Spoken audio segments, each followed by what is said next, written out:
السلام علیکم، آپ دیکھ رہے ہیں ہو کیا رہا ہے۔ میں ہوں فیصل عباسی، میرے ساتھ موجود ہیں عارف نظامی صاحب۔ بہت شکریہ نظامی صاحب آپ کا۔ آج کے پروگرام میں کچھ بات کریں گے، انتہائی اہم پیش رفت ہے۔ پیرس سے یہ خبر آ رہی ہے کہ FATF کا جو اجلاس جاری ہے اس میں پاکستان کو بلیک لسٹ میں شامل نہیں کیا جائے گا، لیکن ساتھ ہی ساتھ یہ سوال بھی ہے کیا پاکستان بدستور گرے لسٹ میں رہے گا یا پھر اس اجلاس کے بعد پاکستان گرے لسٹ سے بھی نکل جائے گا۔ اس سے متعلق بھی بات کریں گے۔ اب تک جو پاکستان نے FATF کے جو ایکشن پلان تھا اس کو لے کے جو عمل درآمد کیا ہے اس پر بھی بات کریں گے۔ اس کے علاوہ جو UN کے سیکرٹری جنرل ہیں انتونیو گوتریس، وہ پاکستان میں موجود ہیں۔ اسلام آباد میں 2 روزہ بین الاقوامی مہاجرین کانفرنس بھی جاری ہے۔ پرائم منسٹر عمران خان صاحب نے بھی اس سے خطاب کیا ہے، UN سیکرٹری جنرل نے بھی خطاب کیا ہے۔ انتہائی اہم بیان سامنے آیا پرائم منسٹر کا کہ اس وقت تک عسکریت پسندی کے خاتمے کی ضمانت نہیں دے سکتے جب تک مہاجرین واپس نہیں چلے جاتے، ان کا انخلاء نہیں ہو جاتا۔ اور بھی بہت سے معاملات ہیں۔ آرٹیکل 6 کے تحت مولانا فضل الرحمان پہ مقدمہ چلانے کی باتیں بھی ہو رہی ہیں۔ افسوسناک واقعہ آج کوئٹہ میں بھی پیش آیا۔ اب تک کی جو اطلاعات ہیں اس کے مطابق مبینہ طور پہ یہ خودکش دھماکہ ہے اور اس میں 7 افراد جاں بحق ہو گئے ہیں۔ اس سے متعلق بھی بات کریں گے، لیکن نظامی صاحب سب سے پہلے آپ کی طرف آتے ہیں۔ آج پاکستانی اخباروں میں بھی یہ ٹاپ سٹوری ہے کہ پاکستان کے بلیک لسٹ میں جانے کا خطرہ اب جو ہے وہ ختم ہو گیا ہے۔ اس کے ساتھ ساتھ انٹرنیشنل میڈیا میں بھی یہ خبریں آ رہی ہیں۔ اب تک حکومت کی کارکردگی، FATF کا ایکشن پلان تسلی بخش ہے، لیکن اس کے ساتھ ساتھ جو بھارت کا اس معاملے کو لے کے پروپیگنڈا تھا، آپ سمجھتے ہیں کہ اب اس پروپیگنڈے کی نفی ہو گئی ہے؟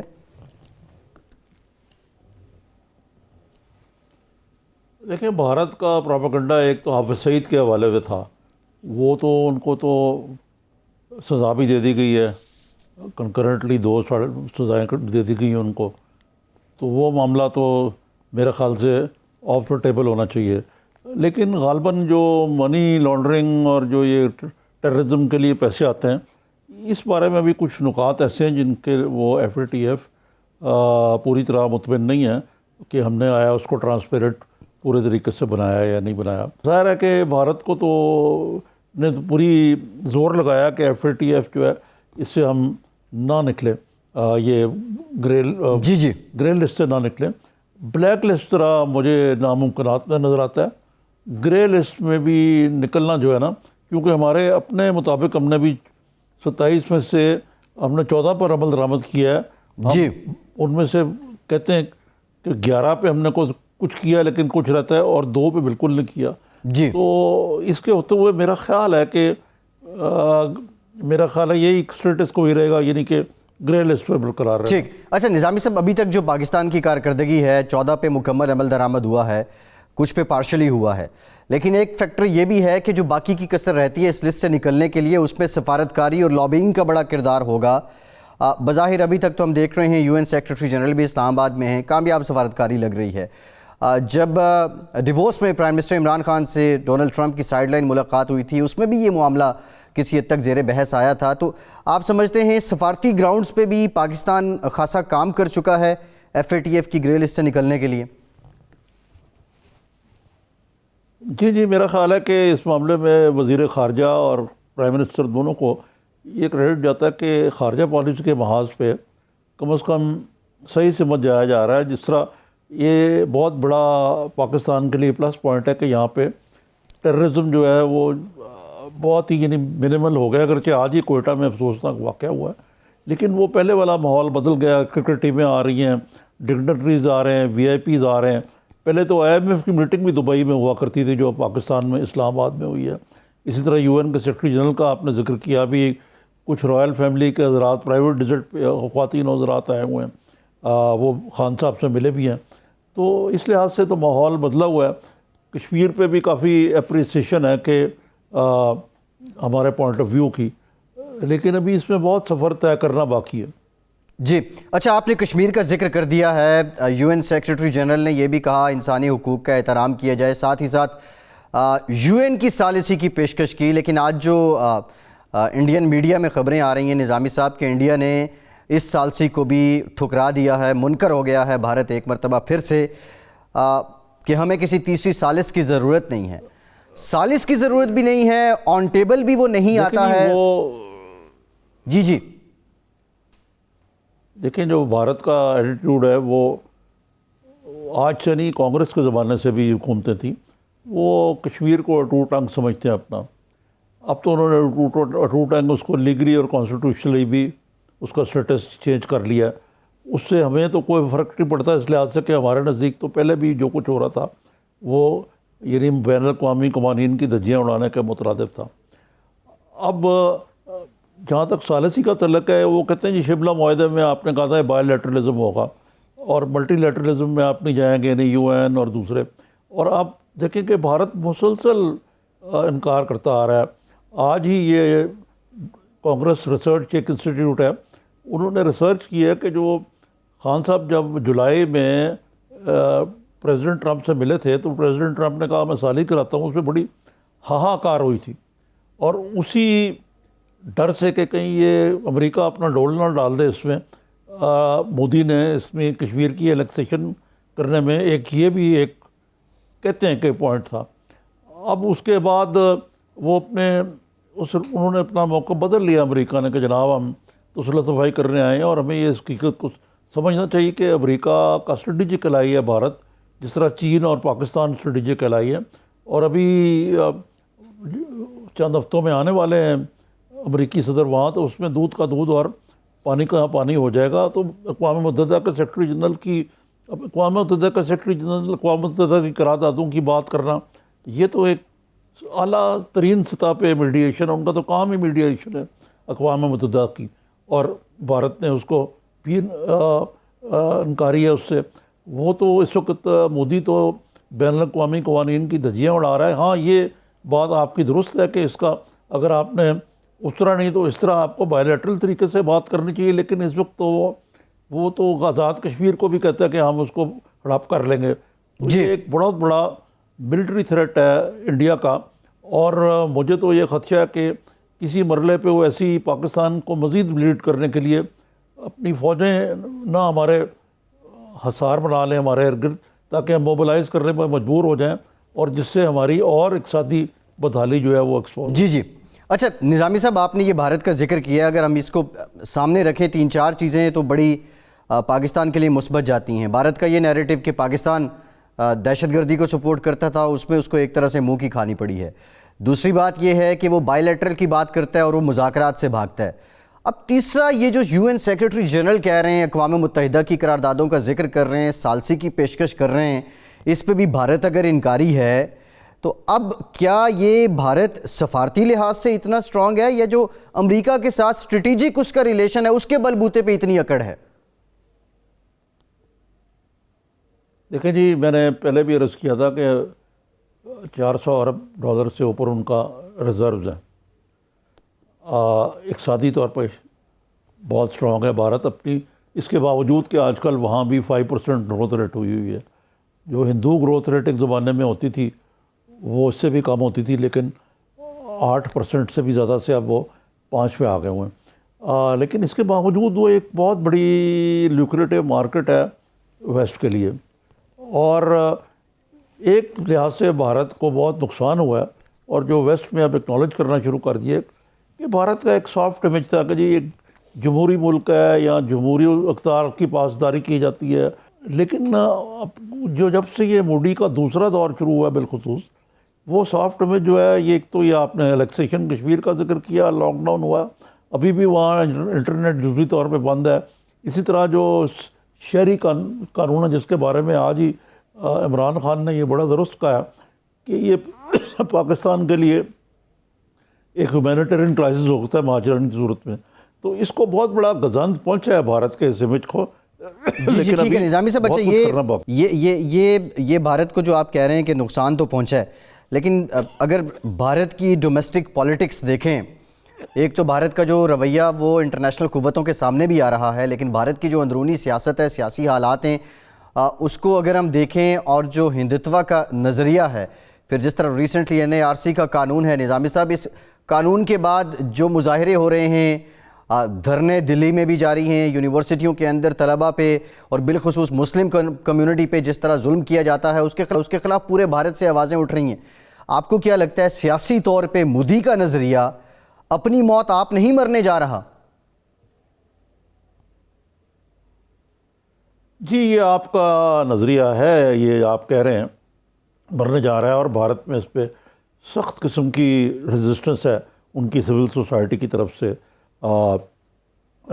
جواہر لال نہرو یونیورسٹی میں آپ نے دیکھا ہے وہاں جو کچھ ہوا بھی اور جو کچھ ہو رہا ہے، لیکن میں اس کے ایک دوسرے پہلو کی طرف آپ کو لے کے چلوں گا کہ یہ بڑا اچھا موقع ہے کہ پاکستان اپنے آپ کو جمہوری اور جمہوری اقدار کا گہوارہ بنا کے دنیا میں پیش کرے، لیکن جو ہم نہیں کر رہے، یہ بڑا اچھا موقع تھا اور ہے کہ خان صاحب اور ان کی حکومت پاکستان کو ایک مثالی جمہوری ملک کے طور پہ بر صغیر میں پیش کرے، اور اگر ہم نے دہشت گردی پہ تھوڑا بہت کنٹرول کر لیا ہے تو اب ہمیں اپنا سافٹ امیج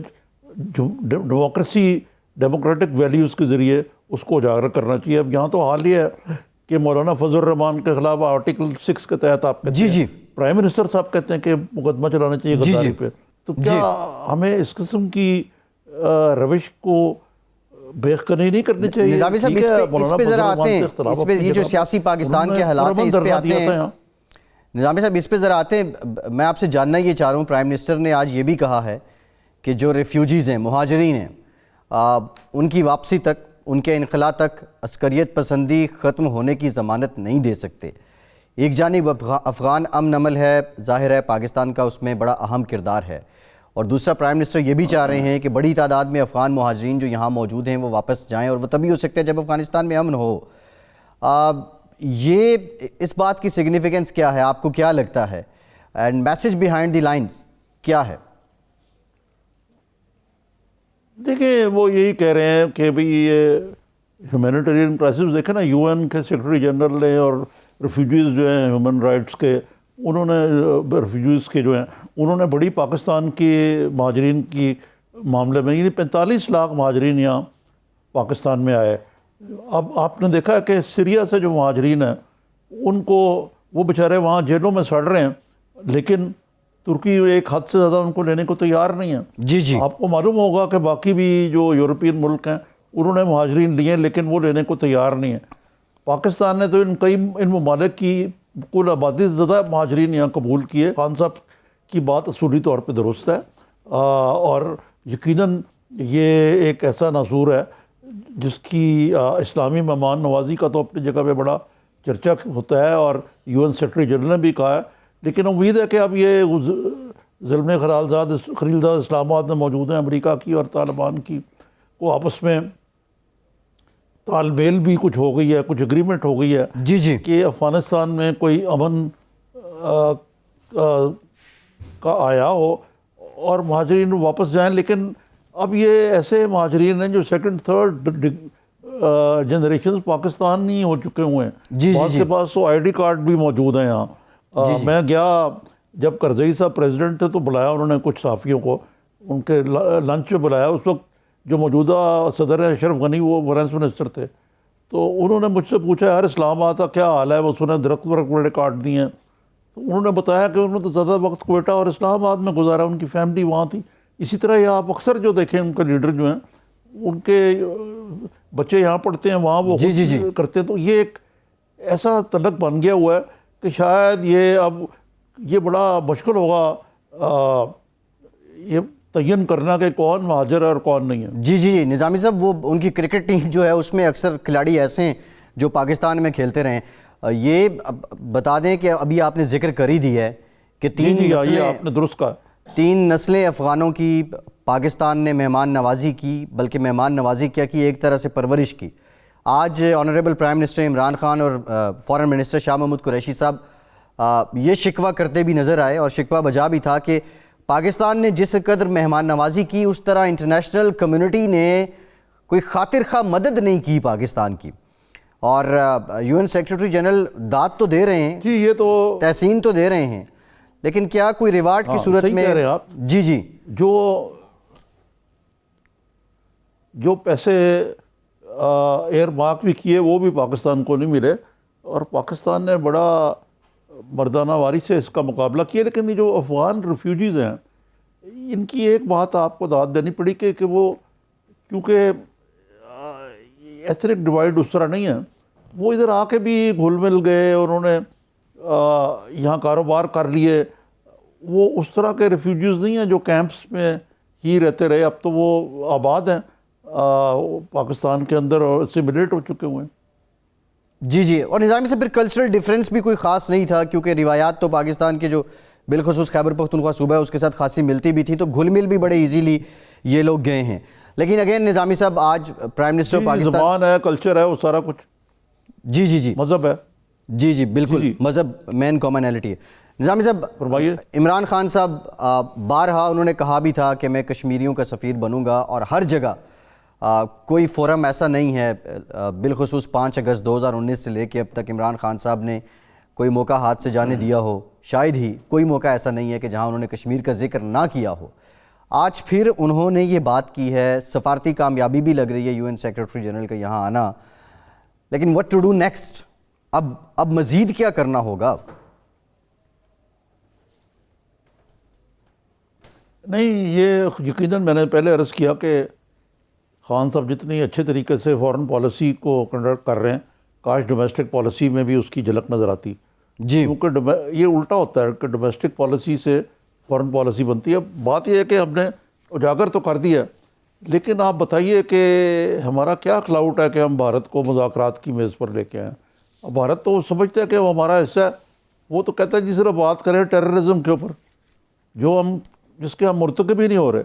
جی لیکن اسی لیے یہ ایک سٹیل میٹ ہے انفارچونیٹلی، اور یہ ایک ایسا ناسور ہے جس کا کوئی مجھے مستقبل قریب میں حل نظر نہیں آتا، کیونکہ 2 نیوکلیئر طاقتوں کے درمیان یہ ایک متنازع مسئلہ جو ہے جی یہ پرامن طریقے سے ہی حل ہو سکتا ہے اور مذاکرات کے ذریعے ہو سکتا ہے. جی وہ تو بہت ہی اچھا ہو کہ UN کی قراردادوں پر عمل درآمد ہو جائے. لیکن ان کو معلوم ہے کہ جس طرح امریکہ ہے یا ویسٹ کے کچھ ممالک ہیں، بالخصوص فرانس ہیں، یہ تو ویٹو کر دیں گے کوئی اس قسم کی چیز کو. جی ٹھیک ہے نظامی صاحب، ایک بریک لیتے ہیں، بریک کے بعد اسی معاملات پہ بات کریں گے، اور جو مولانا فضل الرحمان پہ آرٹیکل 6 کے تحت مقدمہ چلانے کی باتیں ہو رہی ہیں، اس پہ JUIFA کا بھی رد عمل سامنے آ رہا ہے. پاکستان کے سیاسی حالات اور آنے والے دنوں میں پاکستان کی سیاست میں کیا کچھ ہونے جا رہا ہے، بریک کے بعد اس پہ بات کرتے ہیں.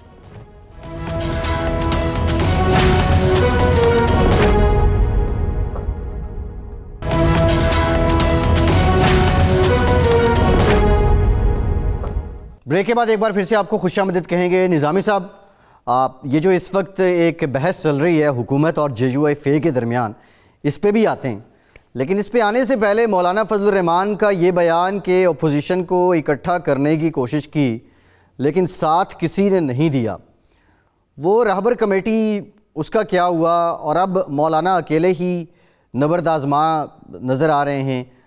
آنے والے دنوں میں کچھ ہفتوں میں یہ اپوزیشن پھر سے اکٹھی ہو پائے گی؟ اب وہ مہنگائی کی خلاف تحریک چلانے پر اپنا کمر بستہ ہیں وہ، اور رانا ثناء اللہ نے آج کہا ہے کہ جناب ہم ان کا ساتھ دیں گے.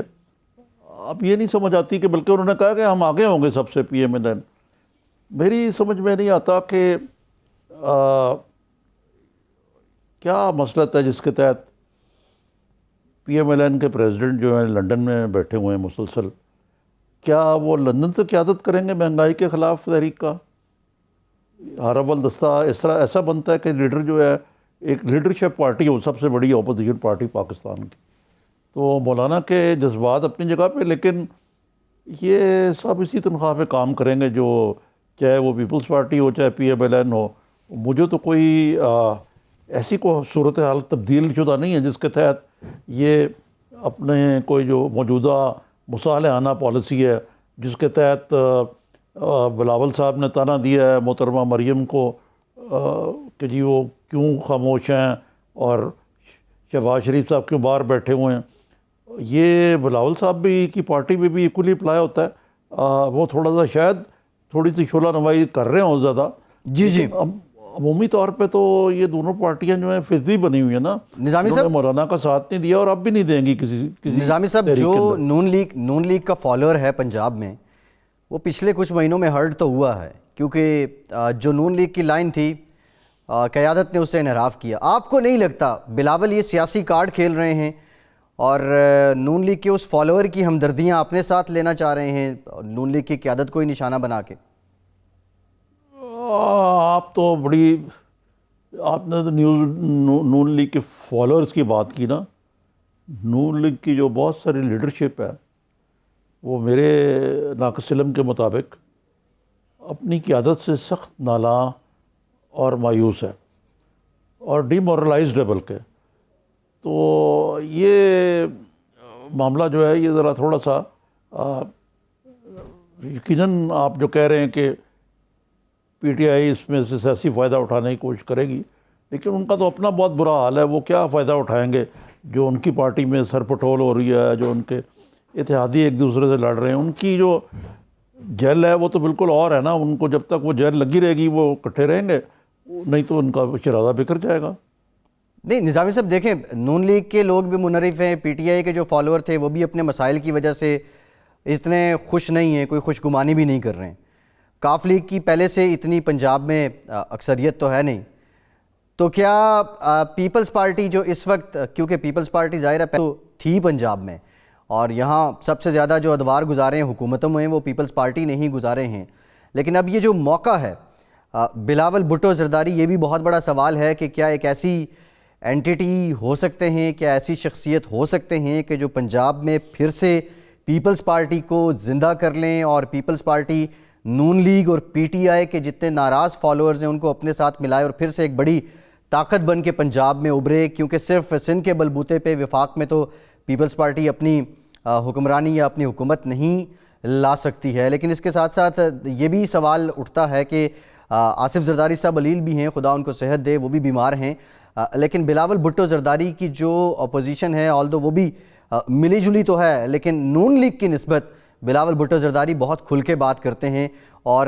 کسی حد تک وہ عوام کا ناراض جو فالوورز ہیں جماعتوں کے ان کے جذبات بھی اپنے ساتھ ملانے میں کامیاب ہوتے ہیں. نظامی صاحب اس پہ بھی ہم مزید بات کرتے ہیں، لیکن جو حالیہ ہم دیکھ رہے تھے بلاول کچھ پچھلے دنوں میں کچھ ہفتوں کے لیے ایک سلیپنگ موڈ پہ گئے، بالکل سائڈ پہ ہو گئے، عمرے کی سعادت بھی انہوں نے حاصل کی، پھر اس کے بعد وہ واپس آئے، واپس آنے کے بعد پھر پارلیمنٹ کے اندر قومی اسمبلی میں انہوں نے بیان دیا. پھر اس بیان کے بعد یہ بھی ہم نے دیکھا کہ ایوان پہ بہت سے سوالات پھر سے اٹھے، پھر سے بدمزگی ہوئی اور اس بدمزگی کے بعد دوبارہ سے ایک کیفیت ایسی ہوئی کہ وہ تناؤ جو حکومت اور اپوزیشن میں تھا اور وہ بڑھتا ہی گیا. نظامی صاحب تو اگین ان حالات کا فائدہ اٹھانے کے قابل ہے پیپلز پارٹی؟ آپ نے اتنی لمبی تقریر کر دی، اب میں کیا جواب دوں کس بات کا. بنیادی طور پہ بات یہ ہے کہ مجھے نہیں کوئی خدشہ کہ پیپلز پارٹی کا کو پنجاب میں آیا ہو پائے گا، کیونکہ بلاول صاحب کی سیاست جو ہے وہ زیادہ تر سندھ تک ہی محدود ہے، یا وہ نیشنل لیول میں بات تو کرتے ہیں لیکن کتنی دفعہ وہ انہوں نے پنجاب کا دورہ کیا، ذرا آپ اس پہ غور کریں تو. اور ان کی جو پارٹی کے جو رینک اینڈ فائل ہے وہ تو بہت، یا جو بھٹو صاحب کے فالوور ہیں تو بوڑھے ہو چکے ہوئے ہیں اب. جی محترمہ بے نظیر کے ساتھ تھے وہ بھی اب زیادہ عمر کے ہو چکے ہوئے ہیں، اور جو نوجوان یہاں پنجاب میں ہیں وہ ادھر ادھر ہو گئے ہیں اور کچھ ابھی تک اپنی پارٹی کی گائیڈنس چاہتے ہیں جو ان کو نہیں مل رہی. جی ٹھیک ہے. نظامی صاحب ذرا ایک بریک لیتے ہیں، بریک کے بعد نون لیگ کے جو حالات کا ہم ذکر کر رہے تھے، خرم دستگیر صاحب ہیں، سینئر رہنما ہیں نون لیگ کے، وہ بھی ہمیں اسٹوڈیوز میں جوائن کریں گے. بریک کے بعد ان سے بھی بات کریں گے، آپ سے بھی گفتگو کا سلسلہ جاری رکھیں گے. ہمارے ساتھ رہیے.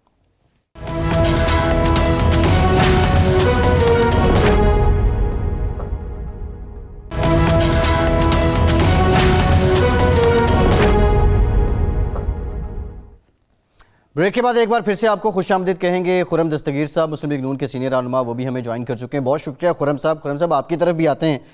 نظامی صاحب آپ گفتگو کر رہے تھے اس وقت جو حالات چل رہے ہیں اور مولانا فضل الرحمان کو لے کر حکومت اور جے یو ایف اے کے درمیان جو کشیدگی ہے، یہ پریکٹیکلی پاسبل ہے؟ سیاسی روایات یا سیاسی تاریخ ایسی ہے، مشرف صاحب کا تو ایک حوالہ ہمارے پاس ہے کہ ان پہ آرٹیکل 6 کے تحت مقدمہ یہ چلایا گیا، لیکن حکومت جو باتیں کر رہی ہے اس کو عملی جامہ پہنایا جا سکتا ہے؟ نظامی صاحب مجھے مشکل لگتا ہے کہ ایسا ہو. ویسے بھی یہ غداری کی فیکٹری ہمیں بند کر دینی چاہیے. آپ خرم صاحب سے پوچھتے ہیں، خرم صاحب آپ کتنی اہمیت دیتے ہیں یہ عمران خان صاحب کی دھمکی کو کہ جی مولانا فضل الرحمان کے خلاف غداری میں مقدمہ چلنا چاہیے، اور ساتھ ہی خواجہ آصف صاحب کہتے ہیں کہ ان کے خلاف بھی مقدمہ غداری کا بنایا جا رہا ہے، تو کیا یہ کوئی پسندیدہ روایت ہوگی؟ جی روایت تو بالکل بھی پسندیدہ نہیں ہے، لیکن عمران خان صاحب کے پاس اس وقت اپنے ووٹروں کو یا قوم کو بیچنے کے لیے اور کوئی چورن نہیں بچا نا جی. وہ یہی ہے کہ اپنے مخالفوں کی جو تضحیک ہے، چاہے وہ آرٹیکل 6 کے حوالے سے ہے یا کرپشن کے حوالے سے ہے، اسی پر ہی ان کا دار و مدار ہے کہ دیکھیں میں نے تو یہ لوگ تھے، ان کے اوپر میں نے مقدمے بھی بنائے، میں آرٹیکل 6 بھی لگا رہا ہوں. تو اس کے علاوہ ان کے پاس اور کوئی چیز نہیں ہے، اس لیے وہ اسی پر ان کا فوکس رہتا ہے. حالانکہ یہ آپ نے بالکل درست کہا کہ کم از کم 3 الفاظ جو ہیں وہ ہمیں اس سے اب اجتناب کرنا چاہیے پاکستان کی سیاست میں. 3 الفاظ ایسے ہیں جن کے استعمال سے جو سیاسی ڈسکورس ہے، جو گفتگو ہے، وہ آگے نہیں بڑھتی، اور ہم جو ہیں وہ پھر ایک دوسرے کے اوپر جو کہنا چاہیے حملہ آور ہو جاتے ہیں، سیاسی جماعتیں، پارلیمان میں بھی، پارلیمان سے باہر.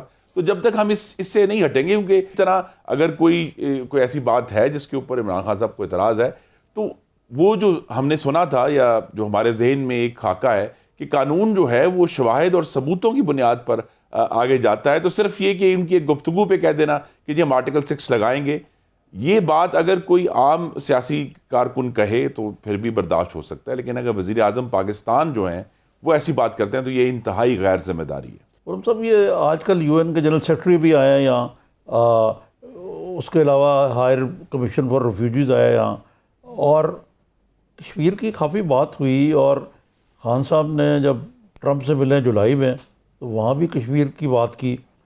تو مقصد ہے یہ کہنا تو کوئی تھوڑا سا ذرا میرا خیال زیادتی ہے کہ وہ کشمیر کاز کو مفلوج کر دیا انہوں نے.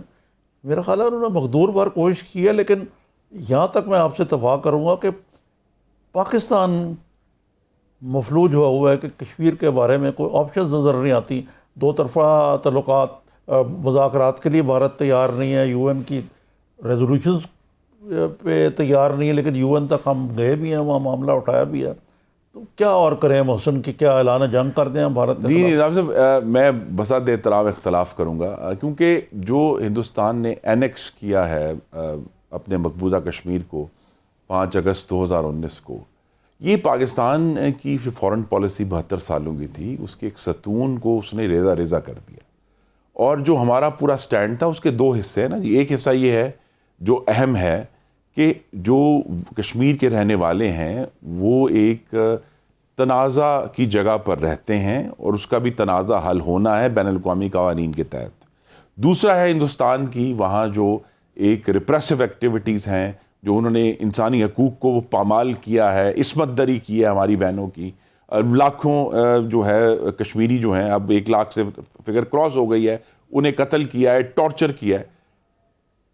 5 اگست کے بعد دنیا کی طرف سے یہ آوازیں تو آئیں ہیومن رائٹس کے خلاف، لیکن جو اصل پاکستان کا کیس ہے، جو ہماری فورن پالیسی کا ستون تھا، اس کے حق میں عمران خان صاحب کی حکومت جو ہے کسی بھی بین الاقوامی ادارے سے حمایت کا ایک لفظ حاصل نہیں کر پائی. تو یہ اس لیے ہم کہتے ہیں کہ یہ سفارتی طور پہ مفلوج ہے کہ جہاں جہاں U N human rights commission ہے یا یو این سیکیورٹی کاؤنسل ہے، ان کی میٹنگیں تو ہوئی ہیں، لیکن کہیں سے کوئی باقاعدہ طور پر ایسا لفظ، ہمارے کوئی قرارداد یا انڈرسٹینڈنگ نہیں آئی ان رائٹنگ جو پاکستان کے کیس کو مضبوط کرے اور ہندوستان کی مذمت کرے. اس کانٹیکسٹ میں یہ بات جی باسی صاحب. جی خرم صاحب، ابھی نظامی صاحب نے بھی بات کہ پرائم منسٹر پاکستان اس کو لے کے خاصی ایفرٹ تو کر رہے ہیں، یو این سیکریٹری جنرل کا پاکستان آنا. برہان وانی کی جب شہادت ہوئی تو اس کے بعد سے ایک نئی جہت ہے یہ تحریک آزادی کشمیر میں. پاکستان میں حکومت آپ کی تھی، prime minister of Pakistan Nawaz Sharif صاحب اس وقت کے پرائم منسٹر، فورن آفس بھی انہی کے پاس تھا، باضابطہ کوئی فورن منسٹر بھی نہیں تھا. لیکن آپ نہیں سمجھتے کہ اسلام فوبیا کو دنیا میں اجاگر کرنا، یو این میں جس طرح پرائم منسٹر نے اسپیچ کی، اپنے ہر فورم پہ کشمیر کی نمائندگی کرنا، یہ کمی تو پرائم منسٹر پوری کر رہے ہیں، اور کیا کریں پرائم منسٹر، اور کریں کیا؟ تجاویز کیا ہیں آپ کے پاس؟ جی میں تو آپ کے ناظرین کو یاد دلاؤں گا کہ ستمبر 2016 میں جب اس وقت کے وزیر اعظم Nawaz Sharif you N general assembly گئے تو انہوں نے اپنی تقریر میں برہان وانی کا نام لیا اور اس کی جو جدوجہد تھی اس کو سراہا اور کہا کہ ہم اس کے پیچھے کھڑے. اس کے بعد ایک میٹنگ ہوئی نیو یارک میں جس میں پاکستان کے جو سفارتکار وہاں کے ہیں، وزیر اعظم نواز شریف بھی اس میں موجود تھے، وزراء بھی موجود تھے، اور اس میٹنگ میں یہ ایک سینس آئی کہ پاکستان کو بہت زیادہ ضرورت ہے سفارتی سطح پر متحرک ہونے کی، اور پاکستان اس وقت آئسولیٹ اپنے آپ کو، ہم نے یہ محسوس کیا ہماری حکومت نے. تو میاں نواز شریف نے اس وقت کے جو حالات تھے ان کا ایک حقیقت پسندانہ اور بے لاگ تجزیہ کر کے یہ فیصلہ کیا کہ جب تک ہمارے اندر جو معاملات ہیں جہادی تنظیموں کے حوالے سے ان کو درست نہیں کرتے، اس کو کیے بغیر ہم اپنی کشمیر کی جنگ بھی نہیں لڑ سکتے. یہ جو معاملہ ہے یہ اب 2-2.5 سال بعد آیا پاکستان کے سامنے، جب FATF میں امریکہ نے ہمارے خلاف اپلیکیشن ڈالی، اور اب جب کہ یہ ایک پالیسی بن گئی ہے کہ جی آپ دیکھ رہے ہیں کہ FATF کی وجہ سے جو کنوکشنز بڑے سالوں سے نہیں ہوئی تھیں وہ بھی ہونا شروع ہو گئی. اس کے ساتھ ہی مختلف معاملات پہ پاکستان نے جو ایکشن شروع کیا. تو یہ ساری وہ باتیں ہیں جو 2016 میں نواز شریف کی فورس سائٹ تھی کہ ہمیں کرنی ہے. آج ہم 4 سال کے ڈیلے سے اور بڑا نقصان اٹھانے کے بعد وہی کام کر رہے ہیں. جی ہاں، یہ تو دستگیر صاحب میں متفق ہوں آپ سے کہ یہ پالیسیاں جو ہیں بالآخر ہم اس نتیجے پہ پہنچے ہیں کہ یہ جو چیزیں ہیں یہ ہمیں کرنی پڑیں گی. دنیا میں آئسولیشن ہم نہیں چل سکتے، اور بلکہ بعض لوگ یہ بھی کہتے ہیں کہ ہم نے کشمیر کا جو جہاد ہے اس کا اس طرح جس طرح پہلے ساتھ دیتے تھے وہ چھوڑ دیا ہم نے کرنا، اور میرا خیال ہے کہ وہ ہم افورڈ بھی نہیں کر سکتے تھے. لیکن اب میں آتا ہوں آپ سے، کوئی ڈومیسٹک ایشو ہے کہ یہ مولانا فضل الرحمان بڑے ناراض ہیں. وہ کہتے ہیں کہ ٹوکن ساتھ دینے کے ماسوا نہ PMLN نے نہ PPP نے میرے آزادی مارچ کا ساتھ نہیں دیا.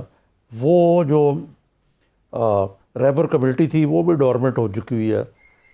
اب مولانا تو بڑے مایوس ہیں، تو آیا آپ وہ مہنگائی کے خلاف جو کہہ رہے ہیں اس پہ رانا ثناء اللہ کہتے ہیں کہ جی PMLN اس کو لیڈ کرے گی، تو کیا ایسی پارٹی جس کے جو ریبر بھی اور جو صدر دونوں لنڈن میں موجود ہوں اور لیڈرشپ کی اکثریت جو ہے پابند سلاسل ہو، وہ کیسے لیڈ کر پائے گی ایسی موومنٹ کو؟ ایک، اور دوسرے یہ کہ آیا کوئی اپوزیشن کے درمیان کو جو وہ پیدا ہو گئے ہیں جو خلیج پیپلز پارٹی اور PMLN کے درمیان بھی اور مولانا کے ساتھ بھی، اس کو دور کرنے کے لیے کچھ صحیح کی جائے گی؟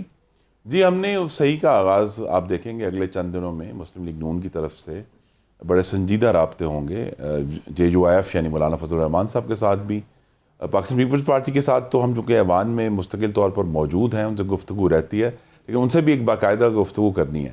ایک نظامی صاحب جو ہمارا سمجھیں زخم ہے جو ہمیں 2014 میں دھرنے میں لگا تھا، جو PTI نے 126 دن کا دھرنا دیا، اور وہ یہ ہے کہ ہمیں یہ مثال قائم نہیں کرنی کہ ایک اجتماع کے نتیجے میں، اور خاص طور پہ وہ جو PTI کا دھرنا تھا جو پھر سرکاری، یہاں ہم نے ایک پریشر ضرور ڈالنا ہے حکومت کے اوپر کہ حکومت جو ہے وہ مستعفی ہو، اور کیونکہ ان سے پاکستان کی معیشت نہیں چل رہی.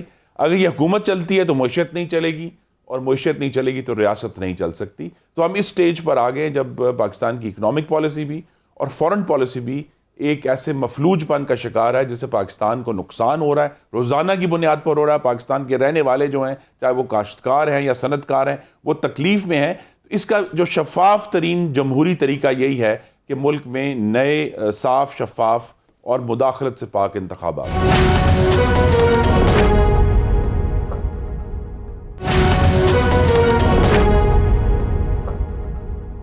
IMF کا ساتھ ابھی ایک ہمارا ریویو پورا ہوا ہے، تیسری ٹرانش کے لیے دوسرا.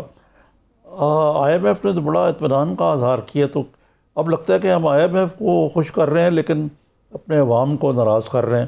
اور آپ کا تجزیہ کیا ہے کہ آئندہ جو آنے والے ہفتے ہیں اس میں گیس اور بجلی کے جو نرخ زیادہ کرنے کا جو مطالبہ IMF کا اس پہ ساتھ کہا جائے گا؟ دوسرے یہ ہے جو سرکولر ڈیٹ ہے وہ ٹریلینز پہ چلا گیا ہوا ہے اور بڑی تیزی سے بڑھتا جا رہا ہے، اس کا کیا حال ہے؟ یعنی مجھے تو نظر آتا ہے کہ عوام کی مشکلات میں بجائے کمی ہونے کے مزید اضافہ ہوگا. جی تو یہی تو سوال ہے نا کہ اس حکومت کو اپنی پالیسیوں پر نظر ثانی کرنی پڑے گی، اور یہ فی الحال تو نظر یہ آیا ہے کہ نظر ثانی کے قابل نہیں ہے، کیونکہ انہوں نے پاکستان کی معیشت کو ایک نشہ لگا دیا ہے کہ 13.25% انٹرسٹ ریٹ کے اوپر جو ہاٹ منی پاکستان میں آ رہا ہے 3 مہینے کے ٹریجری بلز کے اوپر، اس کی وجہ سے اب یہ اپنے آپ انہوں نے اپنے ہاتھ خود باندھ لیے ہیں کہ کہ اگر وہ انٹرسٹ ریٹ کم کرتے ہیں تو پیسہ نکل جائے گا اور پاکستان کا بیلنس آف پیمنٹ جو ہے جس پر وہ بہت زیادہ ناز کر رہے ہیں وہ دوبارہ خراب ہو جائے گا. نظامی صاحب ایشو یہ ہے کہ عوامی فلاح کا ہر معاشی اشاریہ 10 سال میں بدترین سطح پر ہے, چاہے وہ مہنگائی ہے, چاہے وہ امپلائمنٹ ہے, چاہے وہ ایگریکلچرل گروتھ ہے, چاہے وہ انڈسٹریل گروتھ ہے. ایک پورے پاکستان میں ملٹی کرائسس آیا ہوا ہے اکانومی کا, جو کہ اگر حکومت کا یہ خیال ہے کہ وہ صرف IMF کو خوش کرنے کے لیے بجلی اور گیس کے بل مزید بڑھا کر اپنا خسارہ کم کر لیں گے, وہ خسارہ کم نہیں ہو رہا. میں خود حیران ہوں ایک طالب علم ہونے کے ناطے کہ بجٹ کے وقت انہوں نے اپنا جو بجٹ کا خسارہ تھا وہ 7.2% ڈکلیئر کیا تھا. بعد میں انہوں نے کہا نہیں یہ 8.9% ہے, اور ابھی جب انہوں نے اپنی ڈیٹ اور فسکل پالیسی سٹیٹمنٹ دی ہے تو اس میں کہا نہیں اصل میں تو یہ 9.4% ہے, 3635 ارب روپے کا خسارہ پچھلے سال تھا. یہ اس طرح کے معاملات سے اگر مزید بوجھ ڈالیں گے تو پھر یہاں بریک اپ ہوگا. اب جو لوگ ہیں بجائے اپنے کاروبار کرنے کے وہ بند کریں گے, آلریڈی کر رہے ہیں. تو یہ IMF جو ہے اس کی جو تابع داری ہے وہ اس وقت پاکستان کے عوام کے ساتھ میں بڑے دکھ سے کہوں گا کہ ان کی دشمنی ہو رہی ہے. جی اچھا, آپ عوام کے مسائل کا ذکر کر رہے ہیں خرم صاحب, گو کے مسائل ہیں, گورننس کے بھی مسئلے ہیں, لیکن یہ جو نون لیگ کے مسائل ہیں ذرا اس سے متعلق بھی کوئی بتا دیں. کچھ مہینے پہلے تک آپ کے جو فالوور تھے ان کے پاس لائن تھی مجھے کیوں نکالا. آپ شہباز شریف صاحب بھی یہاں نہیں ہیں, نواز شریف صاحب بھی نہیں ہیں, کوئی لائن بھی نہیں ہے آپ کے فالوور کے پاس جس کو لے کے وہ فالو کریں آپ کو. یہ شہباز شریف صاحب کب واپس آ جائیں گے؟ اور اپوزیشن کے متحرک ہونے پہ اپوزیشن لیڈر کے بغیر کیسے اپوزیشن متحرک کیسے ہو سکتی ہے؟ جی ہم بڑی قوی امید کر رہے ہیں کہ اس مہینے کے آخر یا اگلے مہینے کے آغاز میں مارچ میں شہباز شریف واپس آئیں گے اور پارلیمان میں اور پارلیمان سے باہر بھی اپوزیشن کی جو قیادت ہے وہ بڑے بھرپور طریقے سے کریں گے.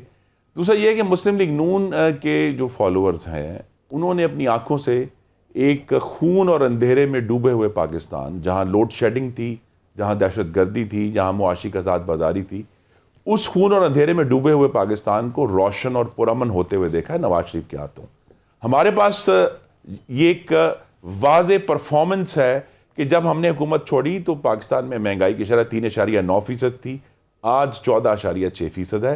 تو اور میں نے خود جا کر چیک کیا ایک طالب علم ہونے کے ناطے کہ جس مہینے ہماری حکومت ختم ہوئی اس مہینے کیا نمبرز تھے, تو اس مہینے عباسی صاحب پاکستان میں اشیاء خورد و نوش کی مہنگائی 1% تھی, آج 20% ہے. تو یہ جو لوگوں نے پاکستان کے عوام نے اپنی آنکھوں سے دیکھا ہوا ہے کہ جس حکومت کو معاشیات کو مینج کرنا آتا ہے اس کے دور میں کیا ہوتا ہے, اس دور میں بجلی کی قیمتیں نہیں بڑھتی, گیس کی قیمتیں نہیں بڑھتی, اور کوشش یہی کی جاتی ہے کہ عوام کو میکسیمم ریلیف دیا جائے. انہی عوام نے مسلم لیگ نون کے دور میں 62 روپے پیٹرول بھی دیکھا ہے, جو اب ایک خواب لگتا ہے کہ کبھی یہ بھی تھا. تو یہ جو پرفارمنس ہے وہ ہمارے پاس ہے, اور یہ ہمارا جو عزم ہے, جس طرح میں نے کہا ہم نے یہ سبق سیکھا ہے کہ اجتماع یا جتھوں کے نتیجے میں حکومتیں نہیں بدلیں گی. یہ ایک ارتقا ہوا ہے مسلم لیگ نون کا, اور انشاءاللہ جو جمہوریت سے ہماری کمٹمنٹ ہے وہ بھی قائم ہے, ہماری معاشی پرفارمنس بھی قائم ہے, اسی کی بنیاد پہ ہم کھڑے ہیں. اس کا مطلب ہے پارلیمانی ذرائع سے سمجھتے ہیں کہ حکومت جو ہے اس کو فارغ کرنا چاہیے. ایک تو یہ پوائنٹ آف ویو بھی ہے کہ آپ یہ سمجھتے ہیں کہ یہ حکومت اپنے کیا کہتے ہیں نااہلی اور پور گورننس اور اکانومی کی پور مینجمنٹ کے ذریعے اپنے بوجھ تلے خود گر جائے گی. لیکن اس کی ایک جھلک تھوڑی سی نظر آئی جب چودھری برادران نے کوئی علم بغاوت بلند کیا, لیکن پھر وہ جھاگ کی طرح بیٹھ گئے. تو آپ کو لگتا ہے کہ کوئی پی ٹی آئی کی حکومت کو اندرونی کو خطرہ ہے کوئی کسی طرح؟ جی انہیں خطرہ اپنی پرفارمنس سے ہی رہے گا کہ جب پاکستان کے عوام چیخ رہے ہیں, مزید چیخیں گے, تو وہ تمام پارٹیاں اگر ان کے بھی ووٹرز ہیں ان کے بھی جب ان کو یہی پیغام آئے گا کہ یہ حکومت جو ہے سخت ترین طور پر آلریڈی غیر مقبول ہو چکی ہے, تو میرے خیال میں جو ہم نے جنوری کے آغاز میں دیکھا تھا وہ ایک ٹریلر تھا, انشاءاللہ پوری فلم بھی چلے گی. جی نظامی صاحب لاسٹ کوئسچن ہے. مریم نواز کے بارے میں کہا جا رہا ہے کل 18 کو ان کی تاریخ ہے, اور اگر ان کو باہر جانے کی اجازت مل جاتی ہے تو شہباز شریف واپس آ جائیں گے, وہ ضرورت دیگر شاید مزید تاخیر ہو جائے. نہیں شہباز صاحب اب اس طرح پہلے ایک سوچ تھی کہ میاں صاحب نے کچھ دیر تاخیر کی اپنے پروسیجر میں جو ان کے دل کے پروسیجرز ہونے ہیں, لیکن اب وہ اس میں آگے جا رہے ہیں. اگر تو اس طرح ہمیں امید ہے, ہم نے عدالتوں سے ہی ہمیشہ ریلیف مانگا ہے, اگر کل ریلیف ملتا ہے تو محترمہ مریم نواز صاحبہ ٹھیک، وقت ختم ہو گیا خرم صاحب. ادروائز شہباز صاحب نے تو واپس آنا ہے، کیونکہ یہاں معاملات جو ہیں وہ ملک کے معیشت کے خارجہ پالیسی کے خراب سے خراب تر ہو رہے ہیں. جی ٹھیک، بہت شکریہ خرم دستگیر صاحب، آپ کا بہت شکریہ. نظامی صاحب آپ کا بہت شکریہ. شہباز شریف صاحب نے واپس آنا ہے، لیکن کب، یہ سوال ابھی تک باقی ہے. آج کے پروگرام سے اتنی. فیصل عباسی کو اجازت دیجیے.